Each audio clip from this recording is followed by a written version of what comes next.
மத்திய மாநில அரசு போட்டித் தேர்வு மாணவர்கள் அனைவருக்கும் வணக்கம்.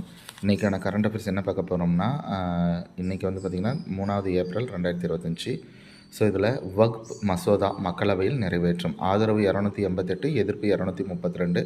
கண்டிப்பாக இதை பற்றி தெரிஞ்சுக்கோங்க. ஏன்னா இந்த முஸ்லீம் இருக்காங்க இல்லைங்களா, சகோதரர்களுக்கு இருக்காங்க இல்லைங்களா, அவங்களுடைய அந்த சொத்துக்களை வந்து சரி பண்ணுறது சம்மந்தப்பட்டது தான் இந்த வக்ஃபு மசோதா. இது நம்ம ஒரு 2-3 நாளாக இதே தான் பார்த்துட்ருக்கோம். ஸோ ரொம்ப ரொம்ப முக்கியம். ஓகேங்களா, இது கொஞ்சம் பார்த்துக்கோங்க. அடுத்தது வந்து கச்சத்தீவை வந்து மீட்க தீர்மானம் வந்து போடப்பட்டிருக்குது. அதுவும் ரொம்ப ரொம்ப முக்கியம். ஸோ அது பார்த்துக்கோங்க.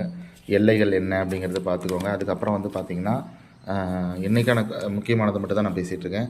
அடுத்தது வந்து அந்த மக்களவை அந்த சீட்டு இருக்குது இல்லைங்களா, லோக்சபா சீட்ஸ், அதை வந்து மறுபரிசீலனை செய்கிற மாதிரி சொல்லியிருக்காங்க. ஏன்னா அது வந்து மாற்றுற மாதிரியான ஒரு இது போயிட்டுருக்கு. அதை வந்து மறுபரிசீலனை செய்ய சொல்லியிருக்காங்க. அவ்வளோதான். சுனிதா வில்லியம்ஸுக்கு பாரத் ரத்னா வந்து நாடாளுமன்றத்தில் திரிணாமுல் எம்பி கோரிக்கை வச்சுருக்காங்க. ஸோ பாரத் ரத்னா விருதுகள் இது வரைக்கும் யாரெல்லாம் வாங்கியிருக்காங்க அப்படிங்கிறதெல்லாம் வந்து நம்ம நோட் பண்ணிக்கணும். முறை பாரத் ரத்னா விருது எப்போ அனௌன்ஸ் பண்ணப்பட்டது, அடுத்தது அதை யாரெல்லாம் வாங்கியிருக்காங்க அப்படிங்கிறத இது பண்ணிக்கணும். ஓகேங்களா. அதுக்கு அடுத்தது வந்து இந்த ஐபிஎல் பற்றியும் தெரிஞ்சு வச்சுக்கோங்க.